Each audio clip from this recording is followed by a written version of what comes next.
नमस्कार दोस्तों, मैं अखिलेश मिश्रा आपके अपने एजुकेशनल यूट्यूब चैनल विद्यार्थी तक में स्वागत करता हूं। जय हिंद साथियों, कैसे हैं आप सभी। मैं अखिलेश मिश्रा एक बार फिर से आप सभी साथियों का आपके अपने यूट्यूब चैनल विद्यार्थी तक में हार्दिक स्वागत करता हूं। साथियों, ये डेली हम लोगों की करंट अफेयर की क्लास होती है आपके अपने ही यूट्यूब चैनल विद्यार्थी तक पे, जो कि किसी भी एक दिवसीय परीक्षाओं जैसे SSC, bank, railway, UP police, UP SI, UP लेखपाल, यूपी वीडियो, यूपी या तो फिर जूनियर असिस्टेंट का कोई एग्ज़ाम हुआ साथियों, यूपी अधीनस्थ का कोई भी एग्ज़ाम हो, या तो लोअर पीसीएस, पीसीएस या तो आईएएस लेवल के एग्ज़ाम के जो भी एग्ज़ाम होते हैं साथियों, उन सभी एग्ज़ामों के लिए हमारी ये जो करंट अफेयर की क्लास होती है काफ़ी हेल्पफुल होती है। क्या होती है? काफ़ी हेल्पफुल होती है, काफ़ी मददगार होती है। साथियों, इस क्लास में हम लोग करंट अफेयर के जो भी क्वेश्चन हुआ करते हैं, उन सभी करंट अफेयर के क्वेश्चनों को बिल्कुल अच्छे से विस्तार के साथ पढ़ते हुए सीधे हम लोग एग्ज़ाम को टारगेट करते हुए साथ ही साथ हम लोग यह भी एनालिसिस करते हैं कि इस समय एग्ज़ाम में एग्जामिनर किस प्रकार का क्वेश्चन पूछ रहा है, किस प्रकार के क्वेश्चन के पूछे जाने का ट्रेंड चल रहा है।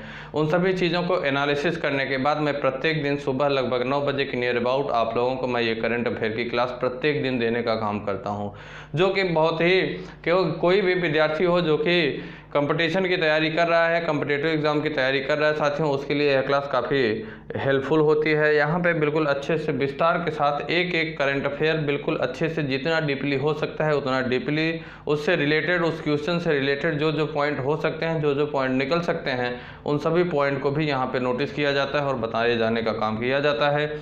तो साथियों, क्लास को आप लोग शुरू से लेकर लास्ट तक देखा करिए, साथ ही साथ आप लोग जो जो मेन पॉइंट होता है उसे साथियों जो जो यहाँ पे बताया जाता है पॉइंट वाइज पॉइंट, आप लोग अपनी एक नोटबुक बना लीजिए, अपनी नोटबुक में उसे लिखा करिए। साथ ही साथ आप लोग उसे रिवीजन भी किया करिए। रिवीजन करने में से काफ़ी आप लोगों को हेल्प मिलेगी, चीज़ें आपको भूलेंगी नहीं। ठीक साथियों, ये जानकारी थी। एक जानकारी साथियों आप लोगों को मैं और देना चाहूँगा कि आपके अपने ही यूट्यूब चैनल विद्यार्थी तक पे UP TET, C TET and super TET के लिए, UP TET, C TET and super TET के लिए साथियों एक क्लास बाल विकास की थ्योरी की, बाल विकास में थ्योरी की क्लास साथियों आप लोगों को दी जा रही है सुबह 10 बजे के नियर अबाउट। दूसरी क्लास साथियों हिंदी की दी जाती है प्रत्येक दिन सुबह दोपहर में 2 से 3 बजे के नियर अबाउट। और एक क्लास साथियों आप लोगों को सामाजिक विज्ञान से रिलेटेड 3 दिन हिस्ट्री की और 3 दिन ज्योग्राफी की क्लास प्रत्येक दिन आप लोगों को आपके ही अपने यूट्यूब चैनल विद्यार्थी तक पर दी जाती है, जो कि थ्योरी की क्लास होती है। तीनों के सिलेबस को अर्थात यूपी टेट, सी टेट और सुपर टेट के तीनों के सिलेबस को कंबाइंड रूप से साथियों उसे मर्ज किया गया, एनालिसिस किया गया। एनालिसिस करने के बाद प्रत्येक दिन आप लोगों को ये तीनों क्लासेस दी जाती हैं। ये थोड़ी सी छोटी सी जानकारी थी साथियों जो मुझे आप लोगों को देना था। और अब आइए हम लोग अपने करंट अफेयर की क्लास की शुरुआत करते हैं। तो करंट अफेयर की क्लास की अगर शुरुआत करें साथियों, तो आज की सबसे पहली अगर जानकारी की बात करें, आज की साथियों सबसे पहली जानकारी है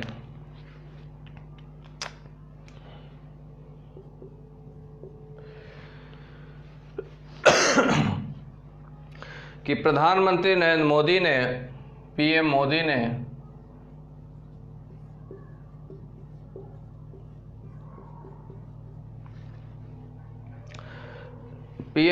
ने साथियों western dedicated front corridor, western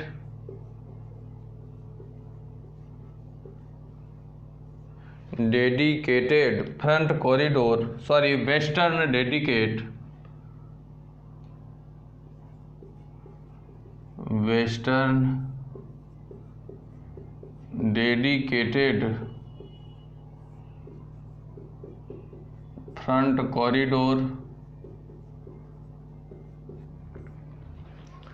front corridor का नया सेक्शन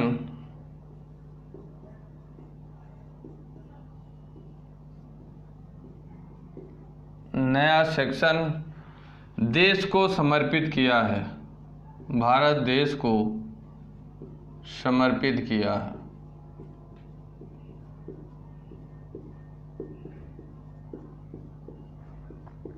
क्या किया है साथियों?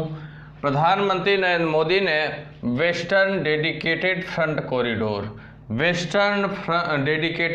कॉरिडोर का साथियों एक नया सेक्शन देश को समर्पित करने का काम किया है। प्रधानमंत्री नरेंद्र मोदी ने वेस्टर्न डेडिकेटेड फ्रंट कॉरिडोर कि 306 किलोमीटर लंबे न्यू रेवाड़ी न्यू मदार सेक्शन को राष्ट्र को समर्पित करने का काम किया। यह साथियों कितने किलोमीटर का है? 306 किलोमीटर का। 306 किलोमीटर का 306 किलोमीटर का साथियों लंबे न्यू रेवाड़ी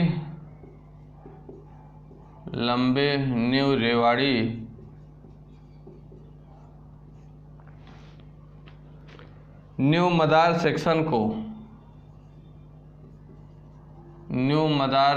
को साथियों देश को समर्पित करने का काम किया। प्रधानमंत्री नरेंद्र मोदी ने वेस्टर्न डेडिकेटेड फ्रंट कॉरिडोर का नया सेक्शन साथियों जो 306 किलोमीटर का लंबा new Rewari new mother section है, इसे देश को समर्पित करने का काम किया है। कौन? प्रधानमंत्री नरेंद्र मोदी ने। पीएम मोदी ने साथियों वीडियो कॉन्फ्रेंसिंग के माध्यम से किसके माध्यम से? वीडियो कॉन्फ्रेंसिंग के माध्यम से साथियों दुनिया के पहले डबल स्टैक लॉन्ग हॉल, पहला साथियों डबल स्टैक लॉन्ग हॉल जो कि साथियों 1.5 किलोमीटर लंबा कंटेनर ट्रेन को न्यू अटेली न्यू किशनगढ़ से इलेक्ट्रिक ट्रैक्शन द्वारा हरी झंडी दिखाकर रवाना किया।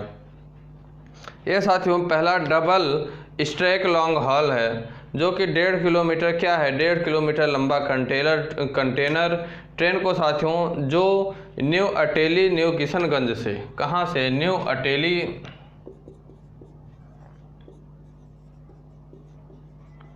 न्यू किशनगंज से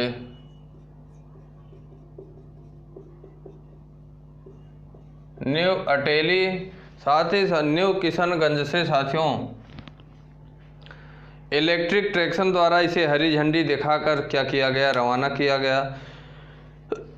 साथियों ये जो वेस्टर्न डेडिकेटेड फ्रंट कॉरिडोर है यह इसका नया रेवाड़ी नया मदार सेक्शन हरियाणा में स्थित है। ये जो है साथियों क्या न्यू रेवाड़ी न्यू मदार सेक्शन है, यह कहाँ स्थित है? हरियाणा में यह स्थित है साथियों। कहाँ स्थित है? हरियाणा में इसका यह सेक्शन स्थित है जो साथियों महेंद्रगढ़ और रेवाड़ी जिले में लगभग 79 किलोमीटर लंबा है। यह साथियों महेंद्रगढ़ और रेवाड़ी जिले में अगर बात करें, सिर्फ महेंद्रगढ़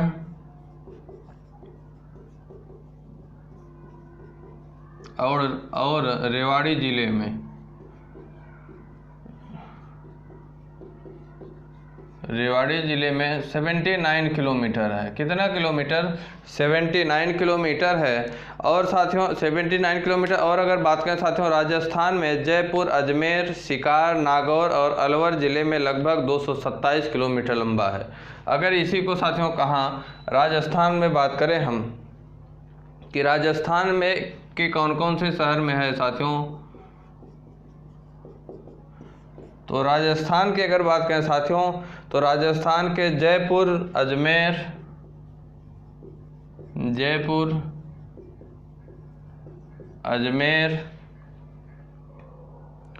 सीकर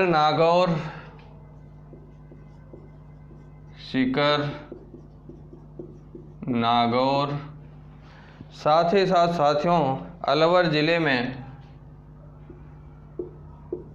इन सभी ज़िलों में इन साथियों पांचों ज़िलों में जयपुर अजमेर सीकर नागौर अलवर इन सभी ज़िलों में अगर बात करें तो 227 किलोमीटर लंबा है। 227 किलोमीटर लंबा है साथियों। कितना? 227 किलोमीटर साथियों यह लंबा है। क्या? Western dedicated front corridor Rajasthan में 227 किलोमीटर लंबा है साथियों। और अगर यही हरियाणा में बात करें तो हरियाणा के दो ज़िले साथियों महेंद्रगढ़ और रेवाड़ी ज़िले में 79 किलोमीटर यह लंबा क्या है? वेस्टर्न डेडिकेटेड फ्रंट कॉरिडोर है। यह इसका नया सेक्शन है। ठीक साथियों, ये इन्फॉर्मेशन थी।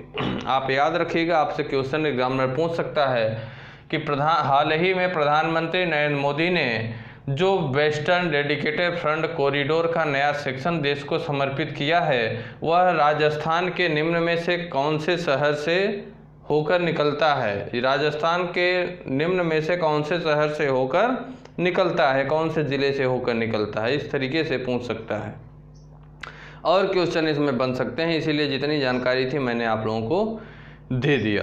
अगली जानकारी है साथियों कि भारतीय अमेरिकी राज्य अमेरिका सेना के पहले CIO बने हैं? कौन? भारतीय अमेरिकी राज अय्यर अमेरिकी सेना के पहले CIO बने हैं।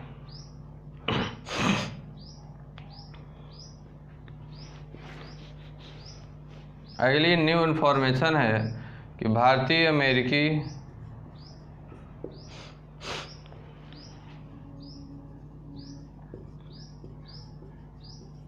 राज अय्यर भारतीय अमेरिकी राज अय्यर अमेरिकी सेना के पहले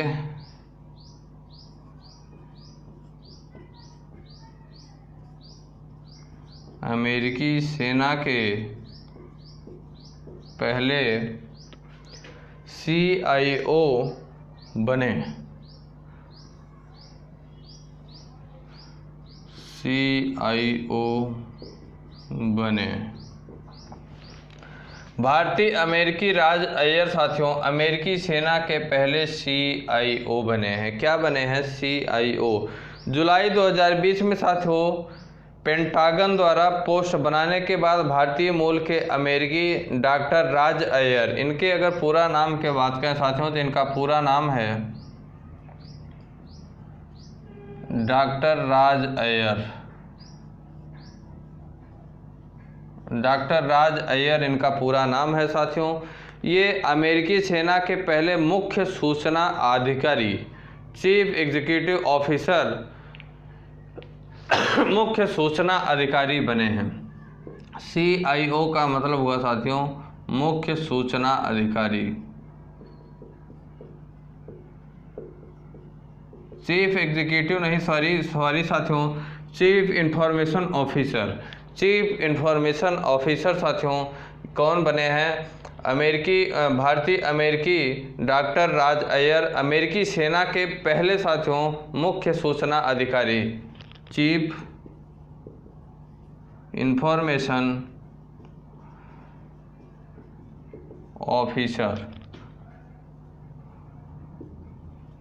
चीफ इंफॉर्मेशन ऑफिसर साथियों भारतीय अमेरिकी डॉक्टर राज अय्यर अमेरिकी सेना के पहले चीफ मुख्य सूचना अधिकारी का पदभार इन्होंने संभाला है। डॉक्टर राज अय्यर की अगर बात करें साथियों तो ये अमेरिकी रक्षा विभाग के सर्वोच्च रैंकिंग वाले भारतीय अमेरिकी नागरिकों में से एक हैं। डॉक्टर राज अय्यर जो हैं यह अमेरिकी रक्षा विभाग के अमेरिकी रक्षा विभाग के सर्वोच्च रैंकिंग वाले भारतीय अमेरिकी नागरिकों में से एक है। डॉक्टर अय्यर ने साथियों इलेक्ट्रिकल इंजीनियरिंग में PhD की है और वे सेना के सचिव के प्रधान सलाहकार के रूप में सेवारत थे। अभी तक इनकी अगर बात करें साथियों ये अमेरिकी सेना के जो CIO बने हैं अर्थात चीफ इंफॉर्मेशन ऑफिसर जो बने हैं मुख्य सूचना अधिकारी, इससे पहले ये अमेरिकी सेना के इससे पहले वे साथियों क्या थे? सेना के सचिव के प्रधान सलाहकार के रूप में थे। सेना के सचिव जो थे अमेरिकी सेना के सचिव के प्रधान सलाहकार थे।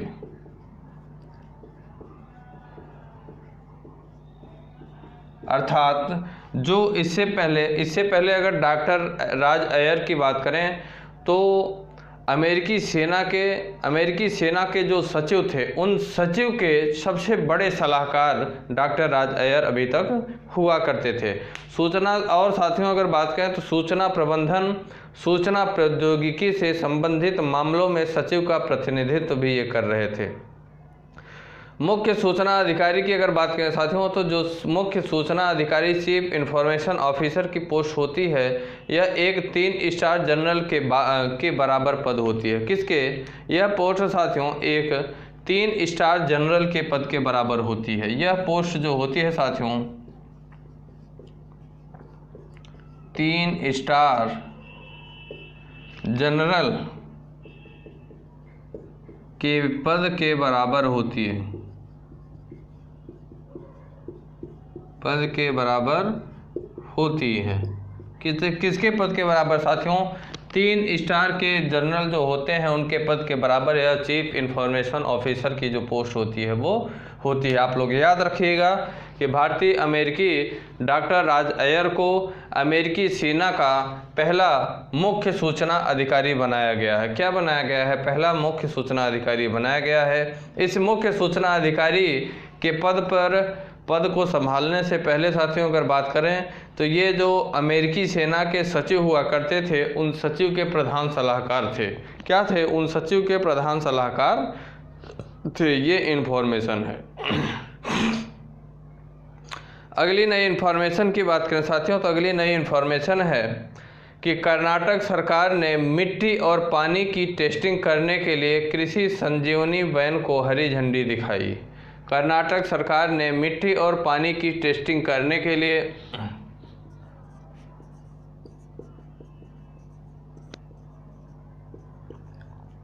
कर्नाटक सरकार ने मिट्टी और पानी की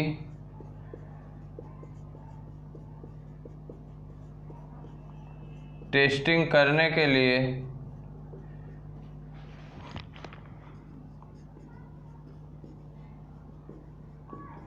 मिट्टी और पानी की टेस्टिंग करने के लिए कृषि संजीवनी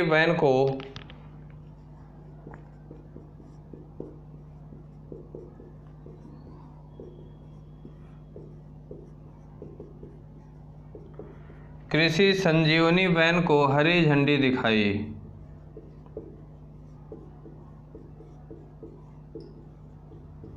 हरी झंडी दिखाई। क्या किया कर्नाटक सरकार ने साथियों, अर्थात कर्नाटक के इस समय मुख्यमंत्री अगर बात करें तो वी.एस. येदियुरप्पा। कौन? वी.एस. येदियुरप्पा हैं साथियों। तो कर्नाटक सरकार के मुख्यमंत्री वी.एस. येदियुरप्पा ने मिट्टी और पानी, किसके लिए? मिट्टी और पानी की टेस्टिंग करने के लिए, मिट्टी और पानी की टेस्टिंग करने के लिए कृषि संजीवनी वैन, याद रखिएगा, कृषि संजीवनी वैन को हरी झंडी दिखाने का काम किया है। कृषि संजीवनी वैन को आपसे एग्जामिनर क्वेश्चन पूछेगा कि अभी हाल ही में कर्नाटक सरकार ने मिट्टी और पानी की टेस्टिंग करने के लिए कौन सी वैन को हरी झंडी दिखाई है? कौन सी वैन को? तो आपको यहाँ आंसर देना पड़ेगा कृषि संजीवनी वैन को। ठीक, या तो आपसे क्वेश्चन पूछेगा कि अभी हाल ही में वह कौन सी सरकार है जिसने मिट्टी और पानी की टेस्टिंग करने के लिए कृषि संजीवनी वैन को हरी झंडी दिखाई है, या कृषि संजीवनी वैन की शुरुआत किया है। तो आपको यहाँ देना पड़ेगा कर्नाटक सरकार। ठीक, कर्नाटक सरकार। और इसके बारे में अगर हम बात करें साथियों तो कर्नाटक के मुख्यमंत्री वी.एस. येदियुरप्पा ने बेंगलुरु में 40 कृषि वैन को हरी झंडी दिखाने का काम किया। ये कितने कृषि संजीवनी वैन की शुरुआत की है साथियों? 40 कृषि संजीवनी वैन को हरी झंडी दिखाया है।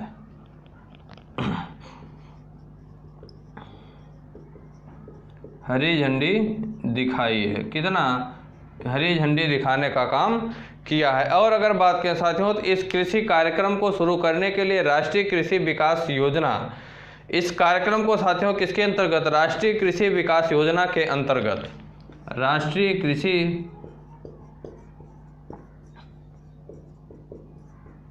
विकास योजना, राष्ट्रीय कृषि विकास योजना के अंतर्गत साथियों इस कृषि कार्यक्रम की शुरुआत किया गया और केंद्रीय सहायता से राज्य के कृषि विभाग द्वारा इस वैन को लॉन्च किया गया। किसके द्वारा साथियों? कृषि कार्यक्रम। इस कृषि कार्यक्रम की शुरुआत राष्ट्रीय कृषि विकास योजना के अंतर्गत केंद्रीय सहायता के बाद, केंद्रीय सहायता के साथ साथियों राज्य में कृषि विभाग द्वारा इस वैन को लॉन्च किया गया। कृषि क्षेत्र में प्रयोगशालाओं को ले जाने के लिए स्थितियों का अध्ययन करना और कीट नियंत्रण, मृदा की उर्वरकता, इसके अंतर्गत अगर बात करें साथियों तो प्रयोगशालाओं में क्या, कृषि क्षेत्रों में प्रयोगशालाओं को ले जाने के लिए, स्थितियों का अध्ययन करने के लिए, वर्तमान में हमारी कृषि की क्या स्थिति है, इन चीज़ों का अध्ययन करने के लिए, साथ ही साथ जो कृषि के से संबंधित जो कीट होते हैं साथियों उन कीटों का अध्ययन करने के लिए या कीटों पर नियंत्रण करने के लिए, साथ ही साथ मृदा की उर्वरकता क्या है इससे संबंधित, मातम और उपयुक्त फसलों के बारे में मौजूदा परिस्थितियों में किसानों की ज़रूरतों को संबोधित करना ताकि किसान को उसकी कृषि तकनीकी के लिए सहायता मिल सके। इसके लिए इस वैन को, कौन सी, कृषि संजीवनी वैन की शुरुआत किया गया है। साथियों, फसलों को उगाने वाली मिट्टी, पानी और कीटों के आधार पर कृषि विभाग के कर्मी उपाय सुझा सकेंगे। मिट्टी, पानी और कीटों के आधार पर कृषि विभाग क्या करेंगे? कृषि विभाग के जो भी कर्मी होंगे वे उसके लिए कुछ न कुछ उपाय निकालने का काम करेंगे। ठीक, ये इससे संबंधित इन्फॉर्मेशन थी। अब कर्नाटक की हम लोग बात कर रहे हैं साथियों। तो कर्नाटक के अगर हम मुख्यमंत्री की बात करें, कर्नाटक के अगर हम मुख्यमंत्री की बात करें साथियों, तो वी.एस. येदियुरप्पा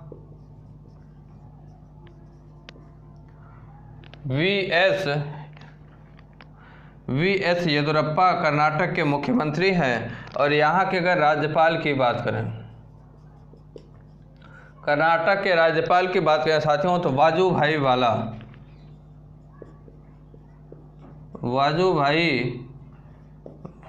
कर्नाटक के क्या हैं?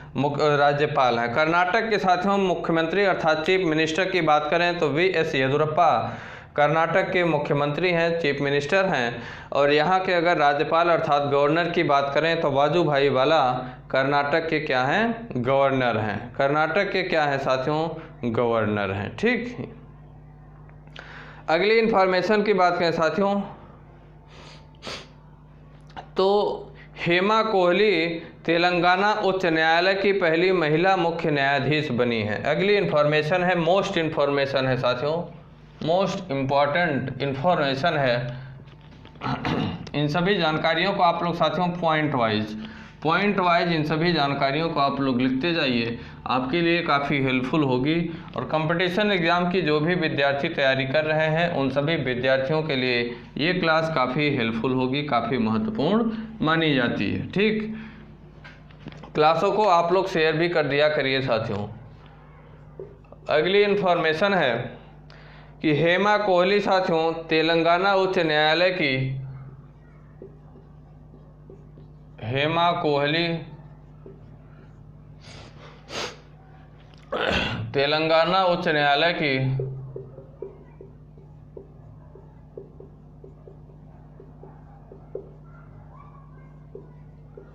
हेमा कोहली तेलंगाना उच्च न्यायालय की पहली महिला मुख्य न्यायाधीश बनी है। पहली महिला मुख्य न्यायाधीश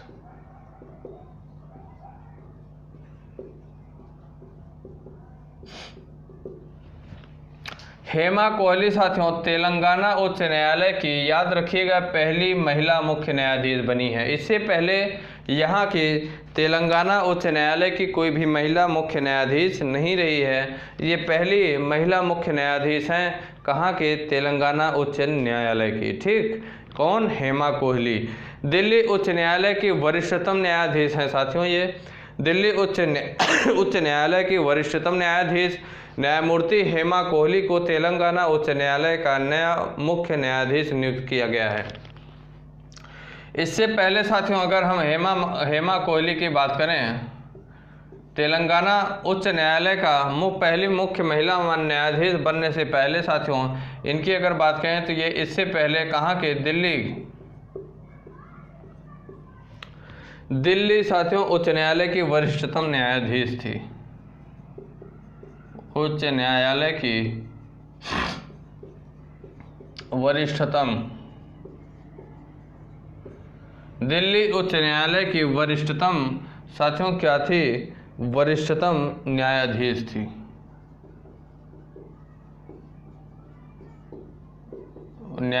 थी। साथियों हेमा कोहली तेलंगाना उच्च न्यायालय की मुख्य न्यायाधीश बनने से पहले दिल्ली उच्च न्यायालय की वरिष्ठतम न्यायाधीश थी साथियों। वह साथियों इनकी अगर बात करें तेलंगाना हाई कोर्ट की चीफ जस्टिस के रूप में शपथ लेने वाली पहली महिला है। ये जो हेमा कोहली हैं साथियों यह तेलंगाना हाई कोर्ट अर्थात तेलंगाना उच्च न्यायालय की साथियों मुख्य न्यायाधीश के रूप में शपथ लेने वाली यह पहली महिला है, ये मैंने आपको बताया ही। साथ ही साथियों न्यायमूर्ति कोहली को तेलंगाना के जो राज्यपाल हैं साथियों जिनका नाम है डॉक्टर तिमिलिसाई साउंडराजन ने साथियों इसके लिए शपथ दिलाने का काम किया। कौन? तेलंगाना के जो राज्यपाल हैं वो न्यायमूर्ति हेमा कोहली को जो तेलंगाना राज्य के राज्यपाल हैं, जिनका नाम है डॉक्टर तमिलिसाई साउंडरराजन, ये शपथ दिलाने का काम किया। ये साथियों सीजे राघवेंद्र सिंह चौहान की जगह लेंगी। हेमा कोहली से पहले अगर तेलंगाना उच्च न्यायालय के मुख्य न्यायाधीश की बात करें तो कौन थे? इससे पहले साथियों राघवेंद्र सिंह चौहान यहाँ के मुख्य न्यायाधीश थे। राघवेंद्र सिंह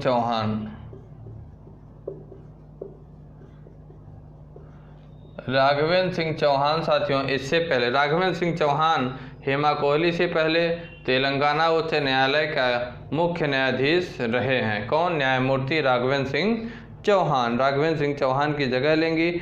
इन्हें साथियों राघवेंद्र सिंह चौहान की अगर बात करें तो इन्हें उत्तराखंड हाईकोर्ट का मुख्य न्यायाधीश नियुक्त किया गया है।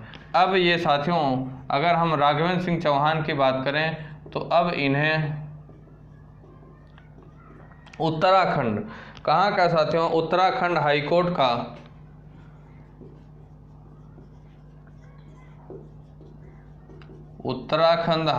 का मुख्य न्यायाधीश नियुक्त किया गया है।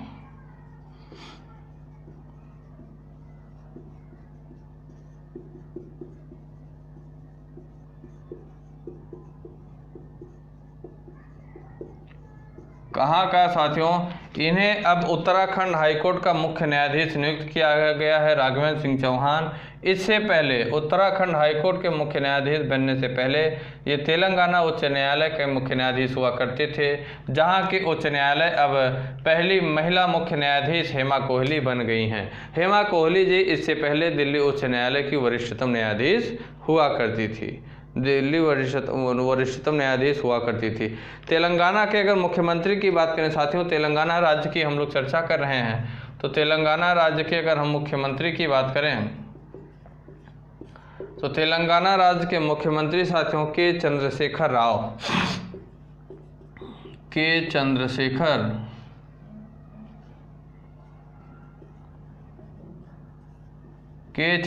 राव तेलंगाना राज्य के मुख्यमंत्री हैं साथियों। और अगर यहाँ के राज्यपाल किसके राज्यपाल अर्थात गवर्नर की बात करें साथियों, तो डॉक्टर, क्या नाम है इनका? डॉक्टर तमिलिसाई साउंडरराजन।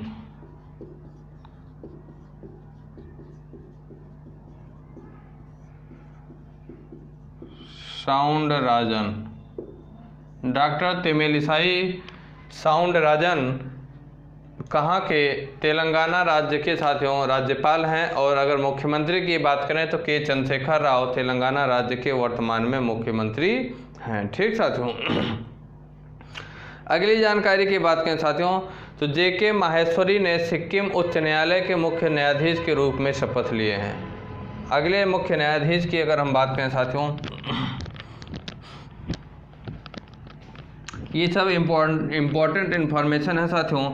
मुख्य न्यायाधीश से रिलेटेड भी इस समय एग्जामिनर क्वेश्चन आप लोगों से पूछ रहा है। मुख्य न्यायाधीश से रिलेटेड भी एग्जामिनर आप लोगों से क्वेश्चन पूछ रहा है। तो अगली इन्फॉर्मेशन है जेके माहेश्वरी ने सिक्किम उच्च न्यायालय के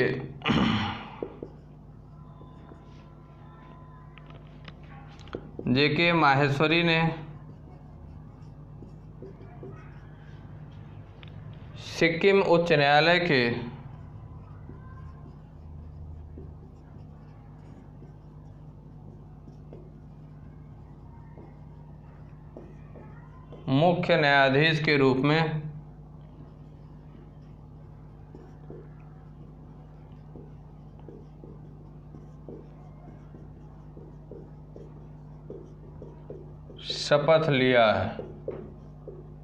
शपथ ली।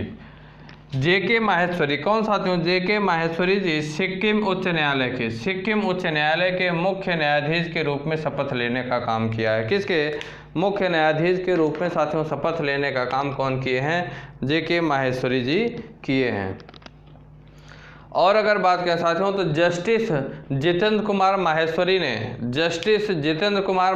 ने सिक्किम उच्च न्यायालय के नए मुख्य न्यायाधीश के रूप में शपथ ग्रहण किया है। इनका अगर पूरा नाम बात करें तो इनका नाम पूरा नाम है साथियों जितेंद्र कुमार माहेश्वरी।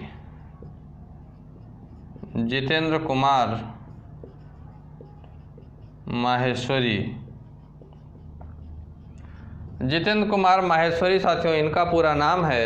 जितेंद्र कुमार माहेश्वरी सिक्किम उच्च न्यायालय के मुख्य न्यायाधीश के रूप में शपथ लिए हैं। सिक्किम के राज्यपाल साथियों गंगा प्रसाद।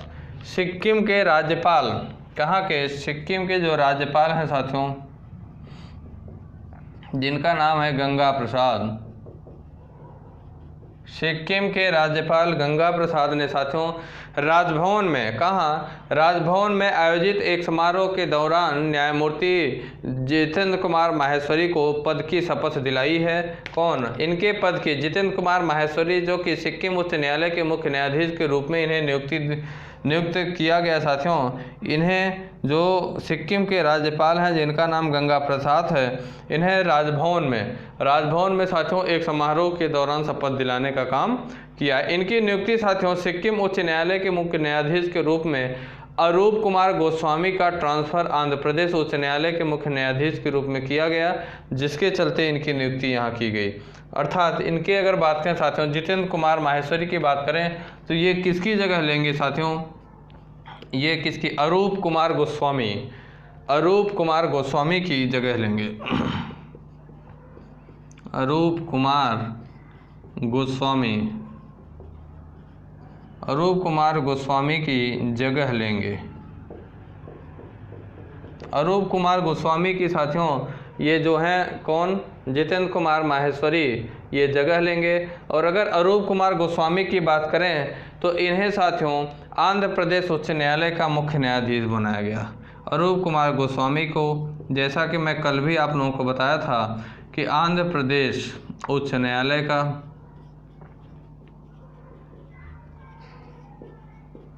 मुख्य न्यायाधीश बनाया गया।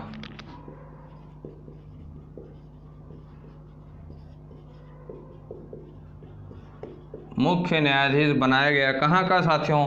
आंध्र प्रदेश उच्च न्यायालय का मुख्य न्यायाधीश अरूप कुमार गोस्वामी को बनाया गया। और जितेंद्र कुमार माहेश्वरी, जिन्हें शार्ट में जेके माहेश्वरी भी कहते हैं, इन्हें सिक्किम उच्च न्यायालय का मुख्य न्यायाधीश बनाया गया है। ठीक साथियों, इन्हें अभी हाल ही में सिक्किम के राज्यपाल गंगा प्रसाद ने शपथ दिलाने का काम किया है। ठीक साथियों, अब हम सिक्किम की बात कर रहे हैं तो सिक्किम राज्य के साथियों अगर हम मुख्यमंत्री की बात करें तो PS गोले। कहाँ? सिक्किम के राज्य के साथियों अगर हम किसकी बात करें मुख्यमंत्री, सिक्किम के मुख्यमंत्री की बात करें तो कौन है साथियों? PS गोले। PS गोले सिक्किम राज्य के क्या है साथियों? मुख्यमंत्री हैं। और अगर राज्यपाल की बात करें तो गंगा प्रसाद सिक्किम राज्य के राज्यपाल हैं। राज्यपाल अर्थात गवर्नर की बात करें तो यहाँ के गवर्नर गंगा प्रसाद हैं। कौन हैं? गंगा प्रसाद। गंगा प्रसाद सिक्किम राज्य के क्या है साथियों? राज्यपाल हैं। ठीक, ये इन्फॉर्मेशन थी। अगली इन्फॉर्मेशन की बात करें साथियों तो अगली जानकारी है जस्टिस सुधांशु धुलिया को साथियों गुवाहाटी उच्च न्यायालय का मुख्य न्यायाधीश नियुक्त किया गया है। न्यायाधीश से ही रिलेटेड साथियों ये सभी न्यायाधीशों की जानकारी आप लोग नोटिस करिएगा, बहुत ही इम्पॉर्टेंट है और पूछी भी जाएगी एग्जाम में। जस्टिस सुधांशु धुलिया को जस्टिस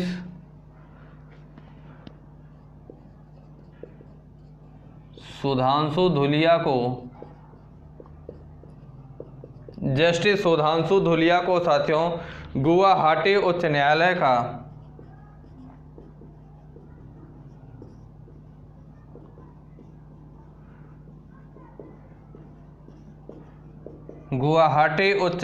का क्या नियुक्त किया गया साथियों?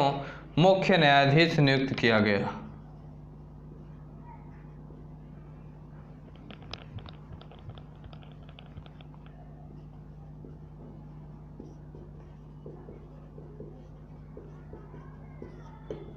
नियुक्त किया गया।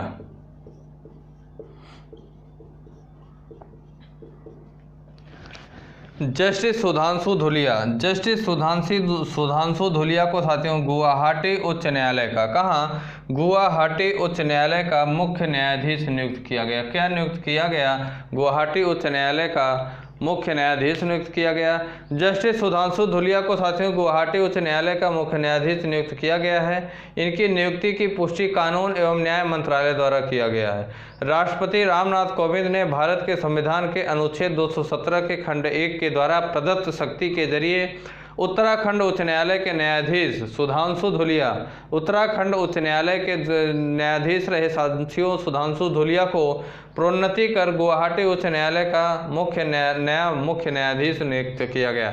सुधांशु धुलिया की बात करें साथियों तो इससे पहले ये कहाँ के उत्तराखंड उच्च न्यायालय के न्यायाधीश रहे हैं। इससे पहले ये उत्तराखंड उच्च न्यायालय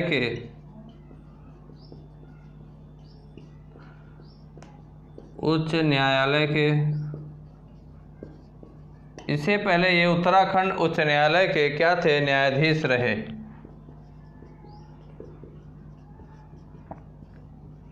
उत्तराखंड उच्च न्यायालय के इससे पहले ये न्यायाधीश रहे, जिन्हें अब गुवाहाटी उच्च न्यायालय का मुख्य न्यायाधीश नियुक्त किया गया है। जस्टिस सुधांशु धुलिया ने साथियों 7 जुलाई 1986 को एक वकील के रूप में अपने करियर की शुरुआत किया था। सुधांशु धुलिया की अगर बात करें साथियों तो ये कब? 7 जुलाई 1986 को, 7 जुलाई 1986 को, 7 जुलाई 1986 को ये साथियों एक वकील के रूप में अपने करियर की शुरुआत सुधांशु धुलिया ने किया था। और साथियों सिविल, संवैधानिक, सेवा और श्रम मामलों में इलाहाबाद और उत्तराखंड न्यायालयों में साथियों इन्होंने अभ्यास किया। साथ ही साथ सेवा और संवैधानिक मामलों में विशेषज्ञता भी इन्हें प्राप्त हुई। इन्हें साथियों 1 नवंबर 2008 को उत्तराखंड उच्च न्यायालय का अस्थायी न्यायाधीश नियुक्त किया गया था। अगर इन्हें बात करें साथियों कि उत्तराखंड उच्च न्यायालय के न्यायाधीश के रूप में इन्हें अस्थायी रूप से कब नियुक्त किया गया तो 1 नवंबर 2008 को, 1 नवंबर 2008 को इन्हें उत्तराखंड उच्च न्यायालय के न्यायाधीश अस्थायी रूप से नियुक्त किया गया। 1 नवंबर 2008 को सुधांशु धुलिया को उत्तराखंड उच्च न्यायालय का अस्थायी न्यायाधीश नियुक्त किया गया। ठीक साथियों, अब अगर हम यहाँ किसके? असम राज्य की बात कर रहे हैं, असम राज्य से संबंधित बात करें साथियों तो असम राज्य से के मुख्यमंत्री की बात करें तो सर्बानंद सोनोवाल। असम राज्य के साथियों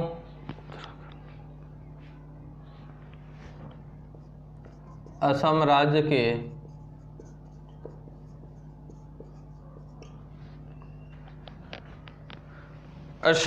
के साथियों गुवाहाटी, असम राज्य के मुख्यमंत्री अर्थात चीफ मिनिस्टर अर्थात सीएम की बात करें साथियों तो सर्बानंद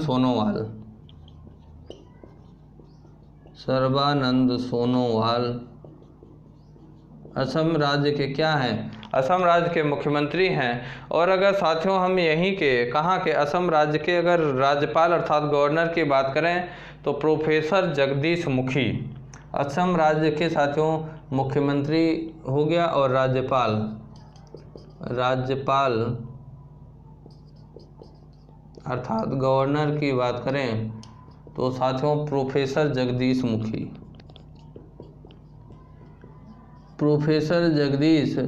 मुखी को क्या असम राज्य का राज्यपाल बनाया गया। असम राज्य का राज्यपाल प्रोफेसर जगदीश मुखी हैं साथियों। और असम राज्य के मुख्यमंत्री की बात करें तो सर्बानंद सोनोवाल असम राज्य के क्या हैं? मुख्यमंत्री हैं। ये इन्फॉर्मेशन थी। अगली जानकारी की बात करें साथियों, अगली जानकारी है कि आरबीआई ने एनएस विश्वनाथन की अध्यक्षता में कॉलेज ऑफ सुपरवाइजर्स का गठन किया है। बहुत मोस्ट इम्पॉर्टेंट इंफॉर्मेशन है।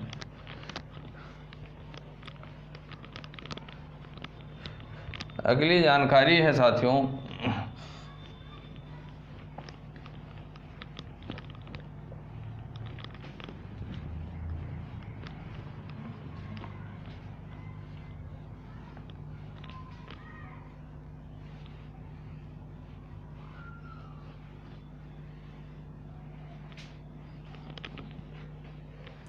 सारी जानकारी को आप लोग अपनी नोटबुक में नोट किया करिए। इम्पॉर्टेंट इन्फॉर्मेशन हम लोग यहाँ पे करते हैं। अगली इन्फॉर्मेशन है साथियों, लिखिएगा कि आरबीआई ने साथियों एनएस विश्वनाथन की अध्यक्षता में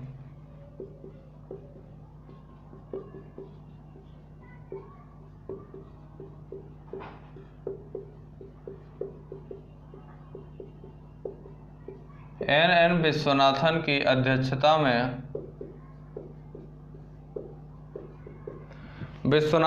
अध्यक्षता में क्या किया साथियों, कॉलेज ऑफ सुपरवाइजर्स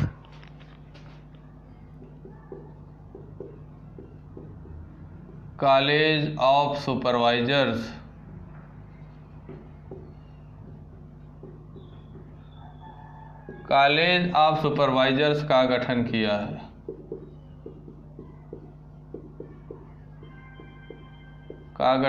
किसका? आरबीआई ने साथियों एनएस विश्वनाथन की अध्यक्षता में, किसकी? एनएस विश्वनाथन की अध्यक्षता में कौन? भारतीय रिजर्व बैंक ने एनएस विश्वनाथन की अध्यक्षता में कॉलेज ऑफ सुपरवाइजर्स का गठन करने का काम किया है। भारतीय रिजर्व बैंक ने साथियों विनियमित संस्थाओं के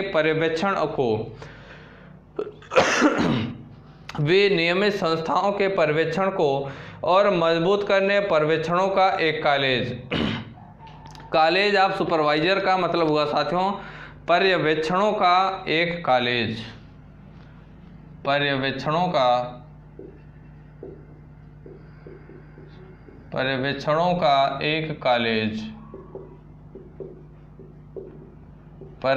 का एक कॉलेज, अच्छा, college of supervisor, college of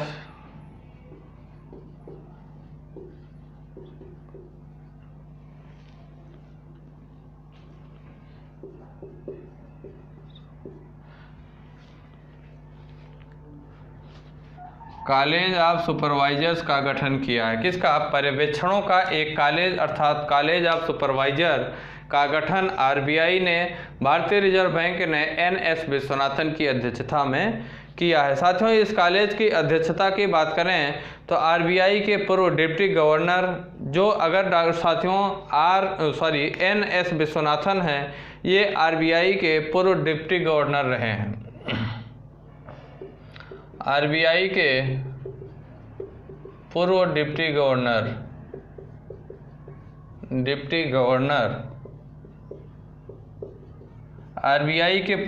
governor रहे साथियों एनएस विश्वनाथन की अध्यक्षता में कॉलेज ऑफ सुपरवाइजर का गठन किया गया। अगर पूछा जाए कि जिसकी अध्यक्षता में कॉलेज ऑफ सुपरवाइजर का गठन किया गया, इससे पहले ये क्या थे, तो आरबीआई के पूर्व डिप्टी गवर्नर रहे हैं साथियों। इन्हीं की अध्यक्षता में इसके क्या हुआ, गठन किया गया। इसमें साथियों 5 अन्य सदस्य भी शामिल थे। इसमें इनके साथ साथ पूर्व deputy governor doctor N Viswanathan के साथ साथ 5 अन्य सदस्य भी इसमें शामिल थे।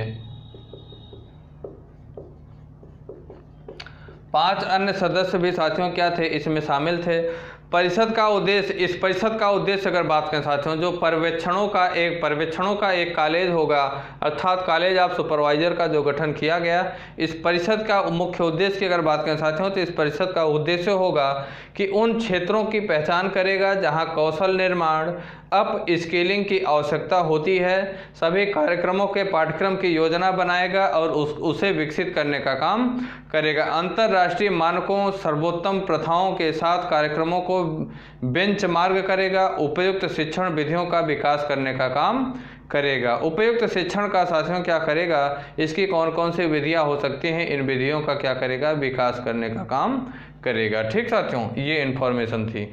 अगली इन्फॉर्मेशन की बात करें साथियों, तो आईडीएफसी ने म्यूचुअल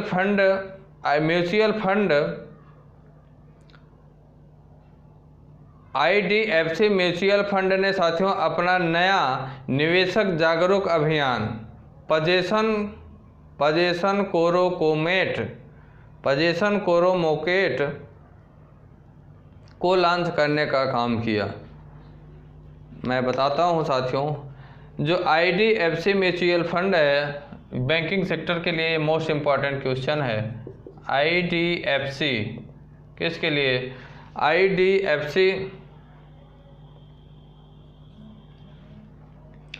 IDFC म्यूचुअल फंड ने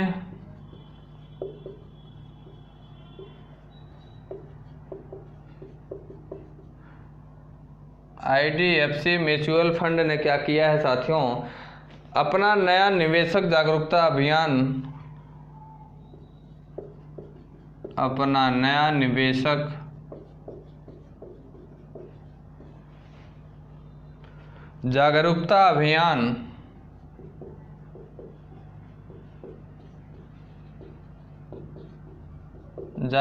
अभियान साथियों, जिसका नाम है, जागरूकता अभियान का नाम है हैशटैग क्या है? Passion Koromo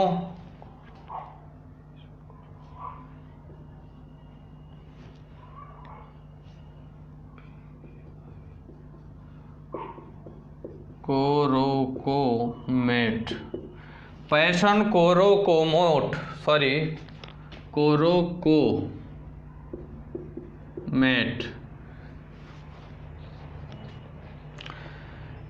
IDFC mutual fund ने साथियों अपना नया निवेशक, कौन सा? अपना नया निवेशक जागरूकता अभियान पैशन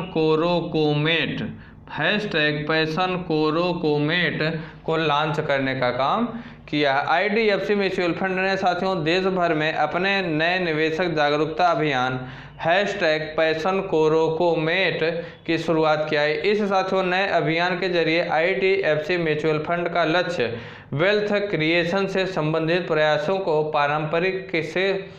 पारंपरिक से समकालीन में बदलना है। इसका मुख्य उद्देश्य जो होगा साथियों, ये जो अपना निवेशक जागरूकता अभियान है, इसका साथियों उद्देश्य की बात करें तो इसका उद्देश्य होगा कि जो म्यूचुअल फंड का लक्ष्य है, उस लक्ष्य के वेल्थ क्रिएशन से संबंधित जो प्रयास होंगे,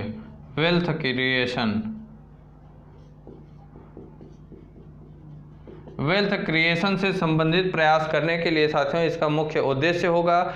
और IDFC म्यूचुअल फंड का यह नया अभियान साथियों बचतकर्ताओं को निवेशकों बनाने और उनके निवेश के लिए स्मार्ट और आधुनिक म्यूचुअल फंड का जरिया बनाए जाने का आग्रह करता है। 360 डिग्री अभियान आपके धन को बढ़ाने के पारंपरिक तरीकों पर से परे देखने और अपने लक्ष्यों का उपयोग करके परिसंपत्ति वर्गों और निवेश समाधानों में अपने धन को आवंटित करने पर केंद्रित करेगा। ठीक साथियों, अब अगर हम IDFC के फास्टैग के CEO IDFC फास्टैग के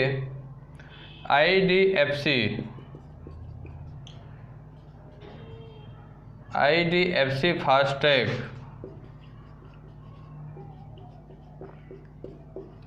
के CEO की अगर हम बात करें तो इसके CEO हैं साथियों वी वैद्यनाथन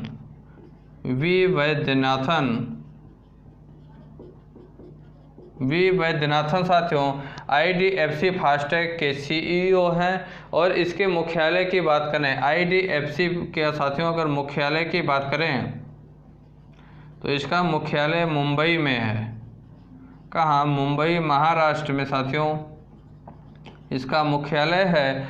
और इसकी स्थापना बात करें साथियों तो अक्टूबर 2015 में किया गया। IDFC फास्टैग की अगर स्थापना की बात करें तो इसकी स्थापना अक्टूबर 2015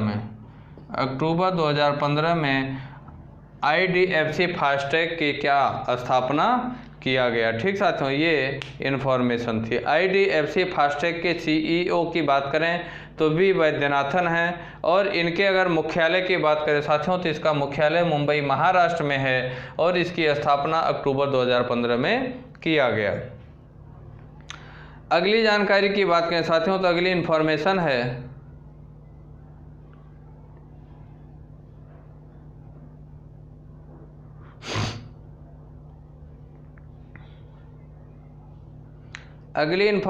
साथियों कि पंजाब नेशनल बैंक ने फिटनेस इनोवेशन सेंटर स्थापित करने के लिए IIT कानपुर के साथ साझेदारी करने का काम किया है। अगली इन्फॉर्मेशन है पंजाब नेशनल बैंक ने अर्थात PNB ने साथियों fitness innovation centre fitness innovation centre स्थापित करने के लिए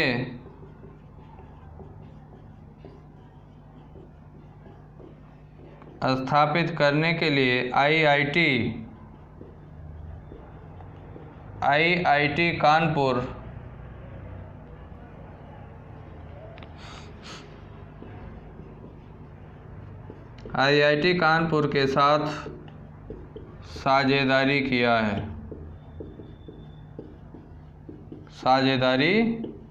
क्या किया साथियों? साझेदारी। पीएनबी ने साथियों फिटनेस इनोवेशन सेंटर को स्थापित करने के लिए साथियों आईआईटी कानपुर के साथ साझेदारी करने का काम किया है। ठीक साथियों, फिटनेस इनोवेशन सेंटर को स्थापित करने के लिए। और साथियों foundation for innovation and research in science and technology के साथ साझेदारी किया है। किसके साथ? आईआईटी कानपुर के साथ। साथ ही साथ अगर बात करें तो और यह साथियों foundation for innovation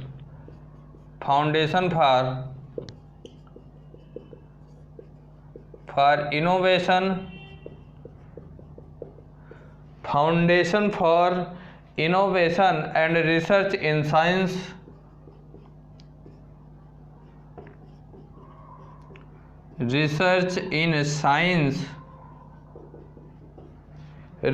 in science and technology के साथ साझेदारी किया है। टेक्नोलॉजी किसके साथ साथियों पंजाब नेशनल बैंक ने फिटनेस इनोवेशन सेंटर को स्थापित करने के लिए आईआईटी कानपुर के साथ साझेदारी किया। साथ ही साथ foundation for innovation and research in science and technology के साथ साझेदारी करने का काम किया। इसमें साथियों अगर बात करें तो पीएनबी और आईआईटी कानपुर संयुक्त रूप से बैंकिंग, वित्तीय सेवाओं और बीमा की चुनौतियों का पता लगाने और अवसरों का पता लगाने के लिए साथियों FISTT की मदद से FISTT अर्थात foundation for innovation and research in science and technology की मदद से साथियों तकनीकी समाधानों के अनुसंधान और विकास के लिए एक वाहन के रूप में इस नवाचार केंद्र को स्थापित करने के लिए काम करेंगे। किसके लिए साथियों? मैं बताता हूँ, एक second.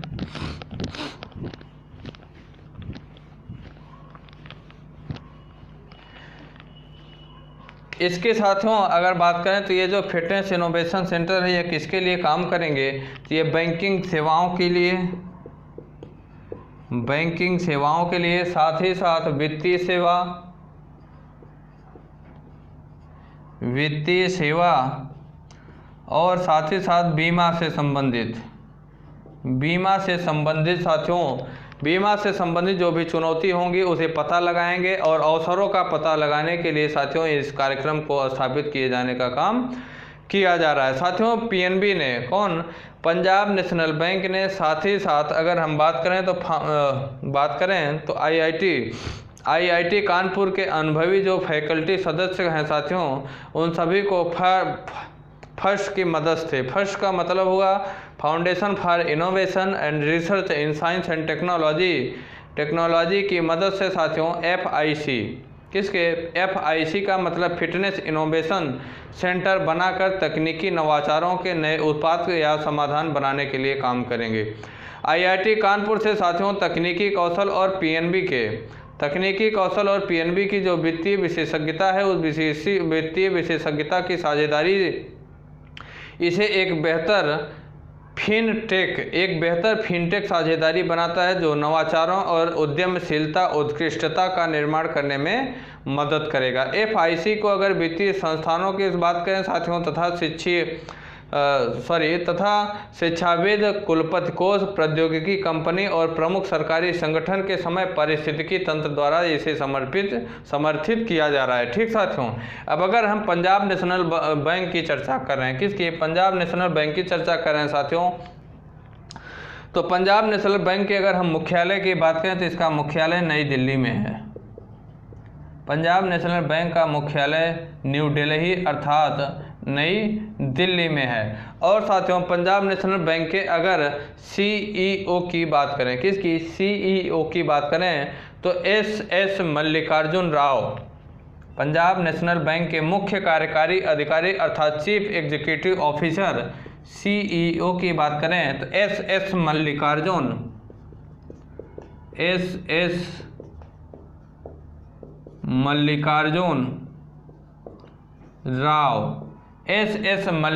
Rao Punjab national bank के CEO हैं। ये साथियों 1 अक्टूबर 2019 को बनाए गए हैं। 1 अक्टूबर 2019 को इन्हें साथियों पंजाब नेशनल बैंक का CEO बनाया गया। पंजाब नेशनल बैंक की अगर स्थापना की बात करें साथियों तो इसकी स्थापना 19 मई 1894 को तत्कालीन लाहौर पाकिस्तान में किया गया था। इसकी स्थापना कब किया गया था साथियों? 19 मई 1894।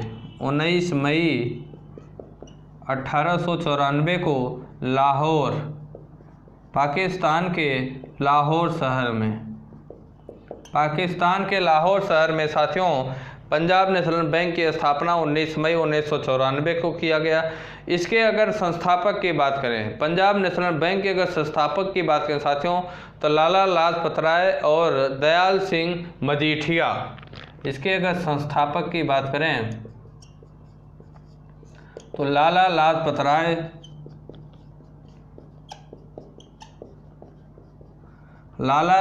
राय साथियों, साथ ही साथ अगर बात करें तो दयाल सिंह मजीठिया। दयाल सिंह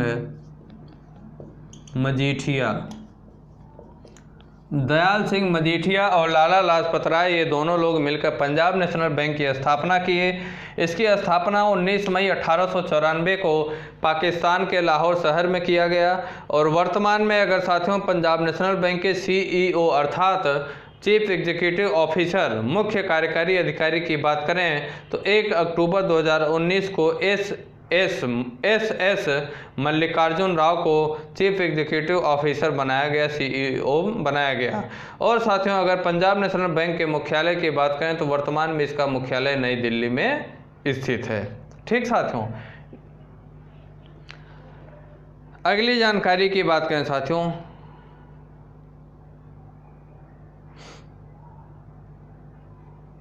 ठीक साथियों, अब क्लास को यहीं पे हम ओवर करते हैं। एक दो जानकारी और है, जो कि क्लास लंबी हो रही है तो फिर आप लोगों को क्लास लेने में भी समस्या होगी। तो मैं नहीं चाहता कि आप लोगों को मेरी वजह से किसी भी प्रकार की कोई समस्या हो, इस वजह से मैं क्लास को यहीं ओवर कर रहा हूँ। आप लोगों को भी खुशी मिलेगी, दिल को तसल्ली मिले कि क्लास ख़त्म हुई। ठीक, क्योंकि पढ़ना कितना कठिन काम है ना। लेकिन आपको मैं बता दूं कि पूरे दुनिया का सबसे सरल काम पढ़ाई करना है। पूरे दुनिया का, पूरे विश्व का सबसे सरल काम अगर कोई होता है तो वो सिर्फ और सिर्फ पढ़ाई करना ही पूरे दुनिया का सबसे सरल काम होता है। ठीक साथियों, लेकिन ठीक है, आपकी क्लास मैं यहीं से ओवर कर रहा हूं साथियों। और क्लास कैसी लगी साथियों, इसकी प्रतिक्रिया आप लोग कमेंट बॉक्स में कमेंट करके ज़रूर दीजिएगा।